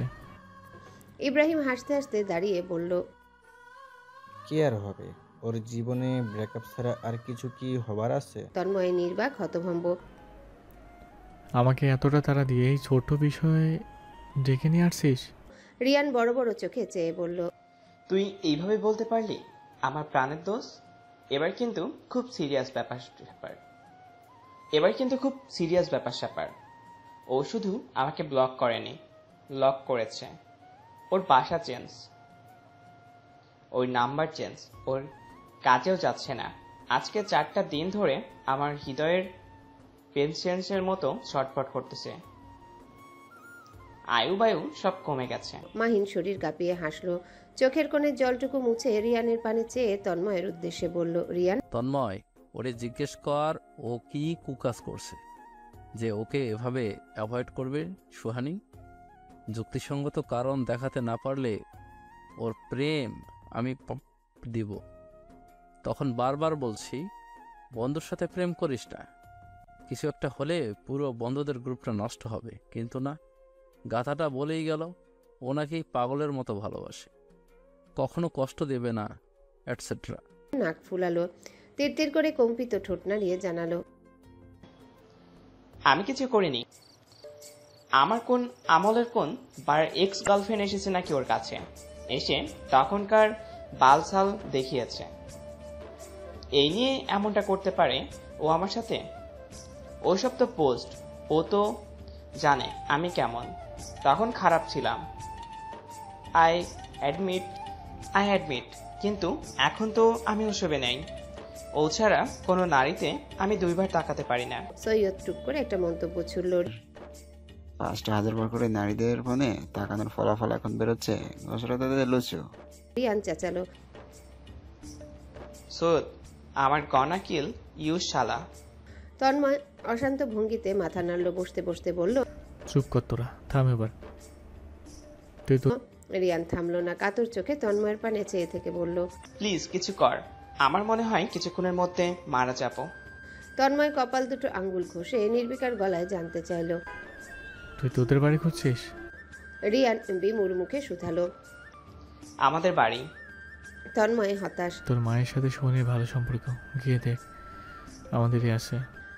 রিয়ান দাঁড়িয়ে পড়ল, হনহনিয়ে ছুটল, পরপর দৌড়াতে লাগলো। মাহিন আর সৈয়দ ওর যাওয়ার পানে চেয়ে উচ্চস্বরে হাসে। ধীর গলায় মাহিন বলে ওঠে, কেন বলে দিলি? হারামজাদাটা আর একটু ছটফট করতো না হয়? তন্ময় বিনা বাক্যে নিঃশব্দে হাসে মুখে কুলু পেটে বন্ধুদের চক্করে একটা সিগারেট খায়। 8টা বাজে, ঘড়ির কাঁটা এসে দাঁড়ায় 9টার দোরগোড়ায়। তন্ময় তক্ষুনি উঠে দাঁড়ায়, বলে, আমি চলে যাচ্ছি। সৈয়দ সন্ধিহান স্বরে দুষ্টুমি ভঙ্গিতে বলে ওঠে, আজ এত তারা কিসের আম্মা? ব্যাপার কি? তোর প্রেয়সী ওরফে প্রিয়তম বুঝি অপেক্ষাতে আছে? বন্ধুদের মস্করাটুকু দুদণ্ড দাঁড়িয়ে থেকে শোনার সময় তন্ময়ের হলো না। সে ততক্ষণে গাড়িতে উঠে বসেছে, গাড়ি স্টার্ট করে একটানে বেরিয়েছে সড়ক পথে। বন্ধুর শেষ কথাটুকু কানে ভাসতেই হেসে ফেলে, বিড়বিড়িয়ে বলে, বলো, কোন প্রিয় নামে ডাকি? প্রেয়সী, প্রিয়তমা, নাকি জোনাকি? অস্থিরতা, চঞ্চলতা, ব্যাকুলতা এবং আকুলতা যেসব প্রভৃতির ভাব তন্ময়ের শক্তপোক্ত হৃদয় ছিল, এই পর্যায়ে সেসব পোটলাপুটলি বেঁধে হাওয়ায় ভেসে গেল। হৃদয় তীব্র বিদ্রোহী হয়ে উঠল, আন্দোলন ঘোষণা করলো যেন। যার জন্য করলো চুরি, দিন শেষে সেই বলল চোর। বন্ধুবান্ধব ফেলে তড়িঘড়ি করে ছুটে এলো যার জন্য, সে রানী ভিক্টোরিয়া তো দিব্যি ঘুরতে বেরিয়ে গিয়েছে। তন্ময়ের অপেক্ষাতে চুপচাপ বসে নেই। অভিমানে তন্ময়ের স্বভাবসুলভ গম্ভীর মুখটা দ্বিগুণ এবং গাঢ়তম গম্ভীর হয়ে এলো। জবেদা বেগম চিন্তিত কণ্ঠে শুধালেন, আমার বাবাটার মুখটা এমন দেখাচ্ছে কেন? কি হয়েছে? তন্ময় নির্বিকার হাবভাবে বলল, কিছু না, এটা কফি দাও মা। জবেদা বেগমের গলাতে একদলা আগ্রহ গেঁথে আছে। সে না হয় করে দিলাম, আগে এটা বল, ভালোই ভালোই এলি, যেই শুনলি ওরও বেরিয়েছে, মুখটা ভোতা করে ফেললি, ব্যাপার কি? আমাকেও বল, আমিও শুনে মুখ ভার করি। তন্ময় অস্বস্তিতে পড়ল, লজ্জা পেল ঈষৎ। গম্ভীর মুখে অদেখা সংকোচ, দৃষ্টি ঘুরিয়ে অস্বস্তিটুকু নিপুণভাবে এড়িয়ে গেল। কি সব বলছো? কফি করে দিবা না? তাই সরাসরি বলে দাও। জবেদা বেগম ঠোঁট টিপে হাসলেন, বাবা, কথা ঘোরানো হচ্ছে, বস, এনে দিচ্ছি। তন্ময় লিভিং রুমে সোফাতে গিয়ে বসলো। সম্পূর্ণ বাড়ি জুড়ে নিস্তব্ধতা। মুফতি বেগম আর জবেদা বেগম ছাড়া কেউই নেই এই মুহূর্তে। মোস্তফা সাহেব সবাইকে নিয়ে বেরিয়েছেন। তন্ময় সংবাদপত্র হাতে তুলে নিল, মনোযোগী হওয়ার প্রয়াস। হেডলাইন কোনো রকমে পড়তে চোখ বুজে নিল। সংবাদপত্র ভাঁজ করে পুনরায় টি টেবিলে রেখে দিল। দীর্ঘশ্বাস ফেলে ছাড়লো টেলিভিশন। আর টিভিতে একটা বাংলা নাটক চলছে, সেটাতে ক্ষীণ মস্তিষ্ক নেওয়ার প্রচেষ্টা। কিছুক্ষণ বাদে জবেদা বেগম এলেন কফি হাতে। নিজের জন্য চা নিয়ে এসেছেন। ছেলের পাশে বসে কফিটা এগিয়ে ধরেন। তন্ময় নিয়ে পুনরায় টিভির পর্দায় দৃষ্টি ফেললো। একটা ঝগড়ার দৃশ্য চলছে। দুজন গ্রামীণ মহিলা আঁচল বেঁধে ঝগড়া করছে। ভাষা এবং চেঁচামেচি শুনে তন্ময় স্তব্ধ, বিমূঢ়। সে চ্যানেল পরিবর্তন করতে চাইলে জবেদা বেগম বাদশা দেন। আগ্রহী চোখে চেয়ে বলেন, দেখ কিভাবে ঝগড়া করছে, ঝগড়ার এক একটা কথা পয়েন্টে পয়েন্টে। তন্ময় বাকরুদ্ধ না হয়ে পারল না। আশ্চর্য, এই ঝগড়ার কথা পয়েন্টে পয়েন্টে হলেও আমি দেখে কি করব? জবেদা বেগম বিরক্তি মুখে বোঝালেন, ঝগড়া করাও একটা আর্ট, শিখে রাখা ভালো, কাজে দেবে ভবিষ্যতে। তন্ময় বিরস ভাব নিয়ে উঠে দাঁড়াতে চাইল। জবেদা বেগম নিজে থেকে দ্বিগুণ উচ্চতার ছেলেকে টেনে বসিয়ে দিলেন। উৎসাহ নিয়ে বললেন, দেখ না একটু। তন্ময় অগত্য উদাস নয়নে ফের দৃষ্টি ফেলল টিভির পর্দায়। কফিতে ঠোঁট বসাতে বসাতে মস্তিষ্ক অন্য ভাবনায় বিভোর। এ যাত্রায় মুফতি বেগম আসলেন। তিনি এসে ভীষণ আগ্রহ নিয়ে জিজ্ঞাসা করলেন, কি হয়েছে? অমনি জবেদা বেগম তাকে টেনে পাশে বসিয়ে দিলেন। টেলিভিশনের পর্দায় চলতে থাকা ঝগড়া দেখাতে ব্যস্ত হলেন। মুফতি বেগম অতিমাত্রায় আগ্রহভরা নয়নে দেখতে বসেন, দেখে দেখে মন্তব্য করেন। সেই সুযোগের সদ্ব্যবহার করলো তন্ময়। আলগোছে উঠে পড়ল, ত্বরান্বিত পায়ে সিঁড়ি বেয়ে উপরে উঠে এলো, নিজ রুমে ফিরল ঝটপট। আগামীকালের গুরুত্বপূর্ণ অফিস কাগজপত্র সহ ল্যাপটপ হাতে তুলে নিয়ে এগুলো বারান্দার দিক। বারান্দায় বসলো আরামদায়ক ভঙ্গিতে। উড়ুতে ল্যাপটপ রেখে কফি খেতে খেতে ব্যস্ত হলো কাজে। কাজকর্মে মনোনিবেশ হতেই ভুলে বসলো রানী ভিক্টোরিয়া অরুকে, যিনি ধেই ধেই করে ঘুরতে বেরিয়েছে। ঘড়ির কাঁটা এখন 11:20। আসমানের এ সময় গুরুতর দুর্দশা। কালো মেঘে আচ্ছন্ন পরিপূর্ণ আকাশ, ঢাকঢোল পিটিয়ে মেঘেরা গর্জন করছে। চাঁদের কোনো হদিস নেই। উদাসীন বৃষ্টি এই নামবে নামবে হাব ভাব। গাড়ির ধ্বনি কর্ণগোচর হলো। ফিরেছে হয়তো সকলে। তন্ময় উঠল না, নাক ফুলালো, ধ্যানমগ্নতায় কাজে ডুবলো পুনরায়। মিনিট চারেকের মাথায় দরজায় করাঘাত পড়ল। পরপর ঢুকলো অরুর মাথাটা। তন্ময় মাথা তুলল না ল্যাপটপ স্ক্রিন হতে, না সে ফিরে চাইল। অরু ছোট করে আসলাম বিড়বিড়িয়ে জানালো। এতেও তন্ময় বিন্দুমাত্র প্রতিক্রিয়া দেখালো না, নিজের মতন কাজ করেই গেল। অরু ছোটখাটো পদাচরণে বারান্দায় এলো, মাথা ঝুঁকিয়ে দেখলো কর্মরত তন্ময়কে। চঞ্চল চাহনি দ্বারা চেয়ে রইল। বেচারি বেজায় চিন্তিত তন্ময়ের গম্ভীর আগ্রহহীন হাব ভাবে। অরু মিনিটখানেক চুপচাপ দাঁড়িয়ে থেকে শুধালো, তন্ময় ভাই কি করেন? তন্ময় নিরুদ্বেগ, নির্লিপ্ত। ঈষৎ ধ্বনি তুলে ল্যাপটপের কিবোর্ড টিপে চলল। প্রয়োজন অনুভব করল না দৃষ্টি তুলে তাকানোর। অরু আশ্চর্যের সপ্তমে পৌঁছালো। চোখ মুখ ভোতা হলো। অভিমানে সিক্ত হবার জোগাড় তার আঁখি দুটি। কথা বলছেন না কেন? দিন শেষে তন্ময় দুর্বল অরুর প্রতি। ওর সামনে সে অসহায়, চেয়েও দীর্ঘক্ষণ এড়াতে পারে না এই মেয়েকে। বিধাতা তাকে এতটা শক্ত হৃদয় দেননি। এই যাত্রায় ল্যাপটপের স্ক্রিনে দৃষ্টি রেখে এ গম্ভীর কণ্ঠে বলে, দেখছিস না কি করছি? অরুর বুকের ভেতরটা দুরু দুরু কাঁপলো, তিত্তির কাঁপছে ওষ্ঠদয়। যেন কিছু বলতে চায়, অভিমানে হৃদয় উত্তপ্ত হয়ে ওঠে। এক চিত্তে চেয়ে থাকে তন্ময়ের মুখ পানে। ঝুমঝুমিয়ে বর্ষণ নামে তক্ষুনি। অরু অন্যমনস্ক ভঙ্গিতে বাইরে তাকায়। বৃষ্টিতে দৃষ্টি পড়তেই ভেতরটা ধক করে উঠে। ছাদে ঘটিত এক একটি দৃশ্য ফিল্মের মতো দু চোখের পাতায় ভাসে। ক্ষণিকের অভিমান অদৃশ্য হয়ে যায়। দৃষ্টি ফিরিয়ে আর চোখে তন্ময়ের পানে চাইতেই দৃষ্টিতে দৃষ্টি মিলে। তন্ময় গুনে গুনে মিনিটখানেক ধরে দেখেছে অরুর লাজুক মুখশ্রী। বৃষ্টির পানে চেয়ে রক্তিম হয়ে আসা ওর গালজোড়ো সে নির্নিমেষে উপভোগ করছে। দৃষ্টিতে দৃষ্টি মিলতেই তন্ময়ের শরীর জুড়ে উত্তাপ। দৃষ্টি নিবিড়, নীরবতা ভেঙে বলে, ঘুরতে গেছিলি? অরু ধীরে সুস্থে দুবার মাথা দুলিয়ে বোঝায়, গিয়েছিল। তন্ময় নির্বিকার ভঙ্গিতে বলল, ঘোরাফেরা হয়েছে, এখন গিয়ে শুয়ে পড়। অরু চুপচাপ দাঁড়িয়ে মুখটা চুপসানো সেই ইতস্তত ভঙ্গিতে প্রশ্ন করল, আপনি কি আমার উপর রেগে? তন্ময়ের কাঠখোট্টা জবাব না। অরু যেন পাকাপোক্তভাবে স্বীকৃতি পেল। বিড়বিড়িয়ে বলল, আমি কি করলাম? আমার উপর রাগার কারণটা কি? রাগা তো উচিত আমার। তন্ময় শুনেও শুনল না। কাগজপত্র ল্যাপটপ হাতে উঠে দাঁড়ালো। বড় বড় পায়ে বেডরুমে চলে গেল। আশানুরূপ তার পিছু পিছু আবছায়া অনুভব করতে না পেরে আর চোখের পেছনে চেয়ে দেখলো অরু বারান্দাতে দাঁড়িয়ে এক চিত্তে বৃষ্টি দেখছে। তন্ময় সে দৃশ্যে থমকালো। হৃদয় অশান্ত, দৃষ্টি নরম হলো। ঢোক গিলে অনুভব করলো ভেতরটা স্রোতের ন্যায়। তার ছোট্টখাট্ট এক চিলতে অভিমান রইল না। পা জোড়া নিজ মোতাবেক কাজ করে বসলো। ধীরে সুস্থে এগোতে থাকলো বারান্দার দিকে। থামলো ঠিক অরুর পেছনে। অরু গ্রিলের ফাঁকফোকর দ্বারা হাত বাইরে দিয়ে রেখেছে। বৃষ্টির জল ছুঁয়ে দিচ্ছে ওর কোমল ফর্সা চিকন হাত। এই দৃশ্য দেখতে বেশ লাগছে তন্ময়ের। আনমনে নিজ হাতটাও বাড়ালো ঠিক অরুর হাতের নিচে। আর চোখে দেখলো এহেন কাণ্ডে অরু হাসছে। মিটিমিটি হাসিটুকু ওর ভালো লাগা কি সুন্দরভাবে জাহির করছে। অরুকে দেখতে নিয়ে অনুভব করলো তার হাতে আরেকটি হাতের স্পর্শের। তড়িৎ সেদিকে দৃষ্টি ফেলে দেখলো অরুর ছোট হাতটা তার বৃহৎ হাতের মুঠোতে যত্ন সহকারে পড়ে আছে।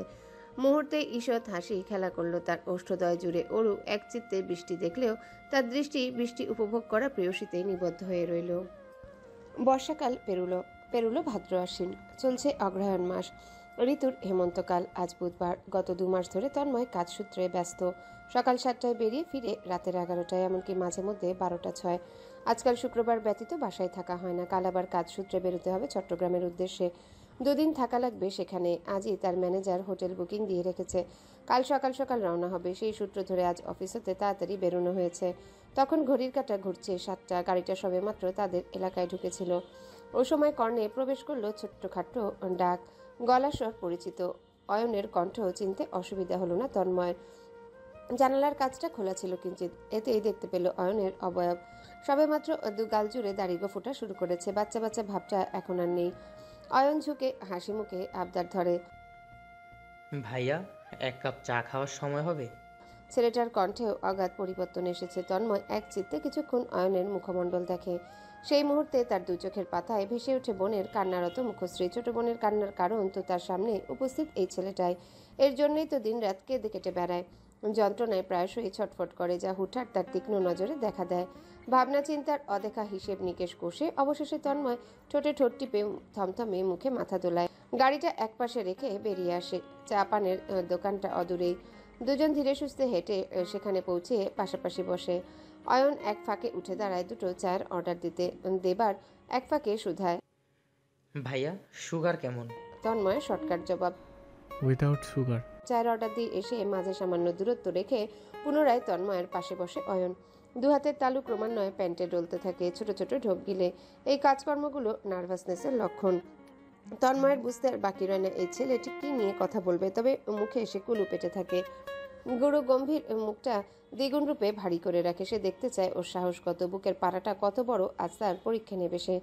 কোনো জাদুমন্ত্র ছুঁড়ে পাগল করলো তার আদরের বোনকে, তা তো তাকে যে কোনো মূল্যেই জানতে হবে। অয়ন এদিক ওদিক চেয়ে নিজেকে ধাতস্থ করলো। খানিকক্ষণ চুপ থাকে, নীরবতা ভাঙতে অপ্রস্তুত গলায় শুধালো, ভাইয়া আপনার দিনকাল কেমন যাচ্ছে? তন্ময় নির্বিকার। আলহামদুলিল্লাহ, তোমরা বলো পড়াশোনা কেমন চলছে? অয়ন জোরপূর্বক সামান্য হাসার প্রচেষ্টা চালালো। ভালো, সামনেই ফাইনাল। মন দিয়ে পড়াশোনা করতে চাচ্ছি, কিন্তু পারছি না। তন্ময় উদাস কণ্ঠে ও উচ্চারণ করলো। আকবরিয়া জিজ্ঞেস করলো, না কেন পারছিস না? আশায় বিষয়। অয়নকে সুযোগের পর্যন্ত দিল না। অপরদিকে অয়ন বাকরুদ্ধ হয়ে পড়ল। হাঁসফাঁস করে বেচারা চুপসে গেল। সে সময় 2 কাপ চা দিয়ে গেল এক বালক। অয়ন একটি কাপ নিয়ে অপরটি তন্ময়ের দিকে এগিয়ে ধরল। তন্ময় বিনা বাক্যে চায়ের কাপ নিয়ে তাতে চুমুক বসালো। তবে অয়ন চায়ের কাপ হাতে বসে থাকলো, নীরবতায় কথা দেশ সাজাতে ব্যস্ত যেন। তন্ময় আর চোখে নিশ্চুপভাবে ওর মুখভঙ্গি অনুসরণ করলো, সঙ্গে চায়ে ধীরে সুস্থে চুমুক বসাতে থাকলো। 2 মিনিট নীরবতায় কেটে গেল। চায়ের কাপ ফাঁকা হলো, তবে অয়নের বুলি ফুটল না। তন্ময় আশাহত, এই ছেলেকে দিয়ে বুঝি কিছুই হবে না। যেই ছেলে প্রেমিকার বড় ভাইয়ের সম্মুখে বুক ফুলিয়ে ভালোবাসা জাহির করতে পারে না, সে কতটুকু সাহসী হবে, কতটুকুই বা পুরুষত্বের পরিচয় দিবে। এভাবেই তার বোন বয়সে বড়, অয়ন ছোট। বয়সের সঙ্গে যদিও চিন্তাভাবনার সাহসিকতাও কম হয়, তাহলে তো হবে না। বয়স কম হলেও চিন্তাভাবনা, ব্যক্তিত্ব এবং পুরুষত্ব থাকতে হবে অধিক। যার তার হাতে তো আর আদরের বোন সে তুলে দেবে না। ফাঁকা চায়ের কাপ হাতে উঠে দাঁড়ালো তন্ময়। 2টো চায়ের বিল অয়নের পূর্বে মিটিয়ে দিল। অয়নের উদ্দেশ্যে বলল, থাক তাহলে, পরে দেখা হবে। তন্ময় কয়েক কদম হেঁটে চলে গিয়েছে। অয়ন দৌড়ে গিয়ে তন্ময়ের সামনে দাঁড়ালো। তাদের আশপাশটা আধারে এবং নির্জন, মানুষের আনাগোনা কম। অয়ন ঘন ঘন শ্বাস নিল, চোখ মুখ শক্ত করে সময় নিয়ে দৃঢ়ভাবে জানালো, ভাইয়া আমি সাবিহাকে ভালোবাসি। যতটা ভালোবাসলে নিজের অস্তিত্ব ভুলে যাওয়া সম্ভব, ঠিক ততটা। তন্ময়ের নিরুদ্বেগ মুখশ্রী দেখে অয়নের মুখমণ্ডলের হাবভাব পরিবর্তন হয়। কিঞ্চিত বিস্ময় খেলা করে ওর চোখ জোড়া জুড়ে। তন্ময় সে চোখে চেয়ে তর্জনী তুলে বলে না করে দেখা। চোখে আঙ্গুল তুলে বোঝার বয়স কিছুই নেই। বিশ্বাস করা, you can handle her, you can take care of her. আমরা ওকে রাজকুমারের মতো বড় করেছি, এবার তার হাতে তুলে দেব যে রানীর মতো বাকি জীবনটা রাখতে পারবে। অয়ন স্বস্তির নিঃশ্বাস ফেলল, ক্রমাগত মাথা দোলালো, উচ্ছ্বাস খেলা করল চোখ মুখ জুড়ে। অটল বলিষ্ঠ কণ্ঠে বলল, আমি নিজেকে প্রমাণ করেই আসবো ওর হাত চাইতে। ভাইয়া আপনি শুধু আমায় একটি সাহায্যের নামে ওয়াদা করুন, তাহলে আমার সামনে এগোতে কোনো সমস্যা হবে না। তন্ময় আগ্রহী গলায় শুধালো, কি? অয়ন এ যাত্রায় বিধ্বস্ত হলো। কয়েকদিন পর পর শুনছি ওকে দেখতে আসছে, বিয়ে শাদির কথাবার্তা চলছে। এইসব আমাকে মানসিকভাবে শান্তি দেয় না। আমি পড়াশোনায় মন বসাতে পারি না। প্লিজ ভাইয়া, আমাকে 2 বছর সময় দিন। এর মধ্যে ওর বিয়ে শাদিটা আটকে রাখুন। আমি কথা দিচ্ছি, আমি সেই অয়ন তৈরি হব যেই অয়নের হাতে আপনি নির্দ্বিধায় সাবিহার হাত তুলে দিতে পারবেন। তন্ময়ের থমথমে মুখের পরিবর্তন ঘটে, হৃদয় শিথিল হয়ে আসে। ডান হাত উঠিয়ে অয়নের প্রশস্ত কাঁধে রাখে। Best of all. অয়ন হেসে বলে, thank you. By the way ভাইয়া, আপনি তো বুঝবেন আমার ভালোবাসা সাবিহার জন্য কতটা গাঢ়।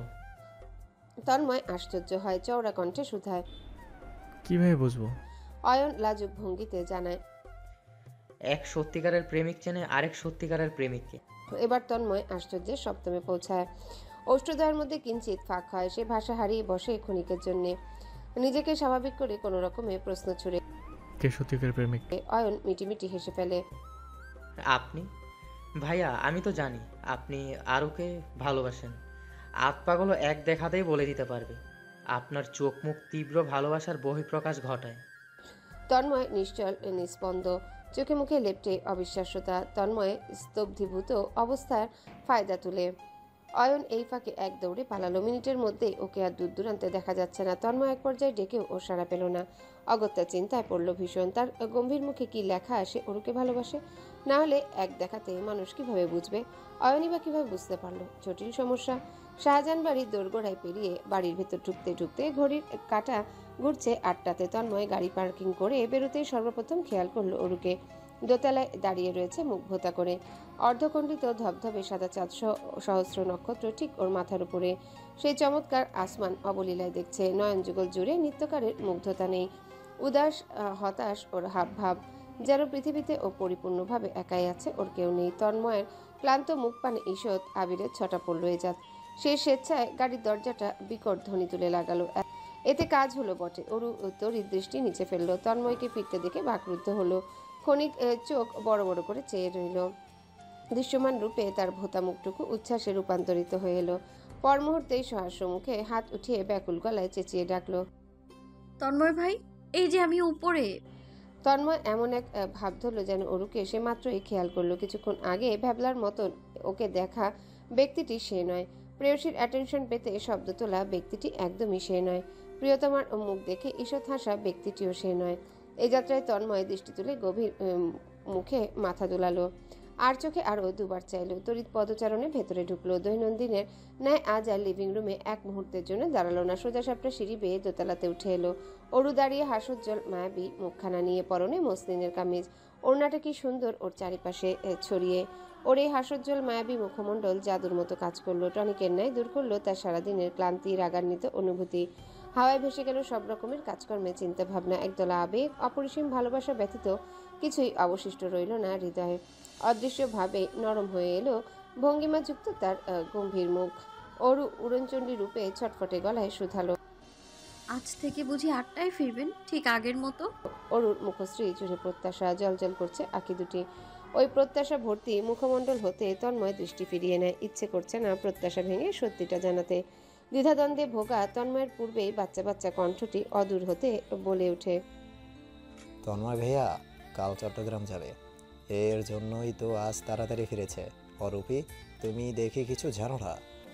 দীপ্ত দৌড়ে সিঁড়ি ভেঙে উপরে উঠে এসেছে।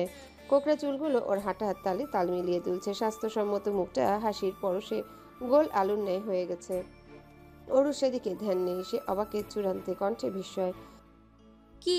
তন্ময় আলগোছে নিজের কক্ষের দিক হাঁটা ধরে, রেগে মেগে অস্থির। অরু তার পিছু পিছু আসছে আর প্রশ্ন করে যাচ্ছে, আপনি কাল সত্যি চট্টগ্রাম চলে যাচ্ছেন?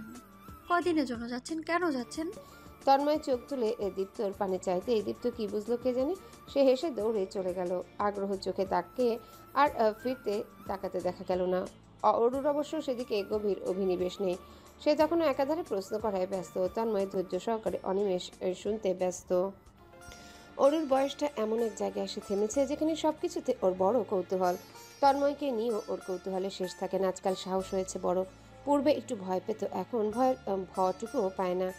উদ্গ্রীব চোখে চেয়ে বিড়বিড়িয়ে সব ধরনের প্রশ্ন করে বসে। সেদিন জিজ্ঞাসা করছিল সে মোট কটা প্রেম করেছে। তন্ময় প্রেম টেম করেনি। বন্ধু বান্ধব নিয়ে পরিবার পরিজন কম বেশি সকলেই জানে। ওরও শতভাগ জানে। ও আবার না জেনে আছে নাকি? তবুও একই প্রশ্ন করে বেড়াবে। এতেই বোঝা যাচ্ছে তার ফেলে আসা যুবককালের কলেজ ভার্সিটি জীবন সম্পর্কে জানতে মেয়েটা অত্যন্ত আগ্রহী। তবে তন্ময় ঠিক আজ করতে পেরেছে আসল আগ্রহখানা কোথায়। তাকে কতজন প্রপোজ করেছে, কত শত মেয়েরা পিছু ঘুরেছে, এসব শোনার প্রবণতায় বেশি। সাবিহাও একদিন ইনিয়ে বিনিয়ে কৌতুক সুরে বলেছিল, তোমাকে ঠিক কতগুলো মেয়ে পছন্দ করেছে এই সম্পর্কে জানতে ওর আগ্রহের শেষ থাকে না। আকাশ ভাইয়ার যুবকালের আলোচনা বসলে ও নির্বিকার থাকে। যেই তোমার কথা ওঠে ওর থেকে ভালো শ্রোতা আর হয় না। তন্ময় ভেবে পায় না এসব জানার আগ্রহ কেন ওর এত। সারাদিন ওর মাথাতে ঠিক কী চলে। বাল্যকালে তন্ময় একটি ইংরেজি নোভেলের বাংলা অনুবাদ পড়েছিল। সেখানে লেখক লিখেছিলেন, যুবতী মেয়েদের মতিগতি বোঝা আর পর্বতের চূড়া ছুঁতে পারা অনেকটা একই বিষয়। তন্ময়ের আপাতত তাই মনে হচ্ছে। আত পাগলাটার মাথাতে কি ঘুরে বেড়ায় ওই জানে। সে নিপুণভাবে দেখে শুনে রেখে বড় করেছে, ঠিক আছে, তবে সব সময় তো দেখে রাখতে পারেনি। স্কুলের গণ্ডিতে একাই পেরিয়ে এসেছে, কলেজেও পড়ছে, কখনো তন্ময়কে আশাহত করেনি। ও সর্বদাই গুড গার্ল থেকেছে, ছেলেদের সাথে মেলামেশা বলতে এই শুধুই এহসান আবার বোকাশোকা ছেলে। একই বয়সের হলেও ছেলেটা অরুকে বোনের নজরে দেখে। তন্ময় দৃষ্টি দেখেই বুঝতে পারে, তাই কখনো নিষেধাজ্ঞা জারি করার প্রয়োজন মনে করেনি। অরুর ছেলে বন্ধুহীনতা একদিকে তন্ময়কে প্রশান্তি দেয়, সে আবারও পজিটিভ ধরনের মানুষ, যা নিজের তা একান্তই নিজের, সেখানে অন্য কারো দৃষ্টি পছন্দ অপছন্দ তার ঠিকমতো হজম হবে না। অরু যখন নবম দশম শ্রেণীতে পড়তো, সহস্র ছেলে পেলে তন্ময় আড়ালে আবডালে পিটিয়েছে অরুকে প্রপোজাল দিয়েছে বলে। সেসব কথা কে জানে? কেউ নয়। আড়ালে আবডালে কাজ ছেড়ে সেখানে ব্যাপারটা ধামাচাপা দিয়ে রেখেছে। এসব ভেবে দুর্লভ হাসে তন্ময়। স্বভাবসুলভ হাত বাড়ায় পরন্ত শার্টের বোতাম খুলতে। অফিস হতে ফিরে ঘরে প্রবেশ করা মাত্রই এটি তার প্রথম অভ্যাসে পরিণত কাজ। আজও তাই করতে ধরেছিল। বুকের কাজটার দুটো বোতাম খুলতেই অরুর অস্তিত্ব মস্তিষ্কে এলো। তৎক্ষণাৎ হাত গুটিয়ে নিল, আর চোখে পিছু চেয়ে দেখলো অরু থমথমে মুখে দাঁড়িয়ে, কণ্ঠে একরাশ অস্বস্তি বিদ্যমান। তন্ময় ভাই, আপনি কি সত্যি চট্টগ্রাম যাচ্ছেন? তন্ময়ের মুখশ্রী গম্ভীর ধাঁচের, গোষ্ঠদ্বয় জুড়ে সামান্য হাসি না থাকলে তাকে চূড়ান্ত গম্ভীর দেখায়। সুদর্শনও বটে, এতে 7 গুণ তার মাপও হয়। এবারও নিত্যকারের ন্যায় গম্ভীর মুখে নাকে মুখে জবাবে বলে, হ্যালো বন্ধুরা, পরবর্তী পার্ট খুব তাড়াতাড়ি আসবে, তো সবাই অপেক্ষায় থাকো। আর চ্যানেলটি যারা এখনো সাবস্ক্রাইব করোনি তারা পরবর্তী পার্ট দেখার জন্য চ্যানেলটি সাবস্ক্রাইব করে রেখো। ধন্যবাদ সবাইকে, আমাদের সাথেই থেকো।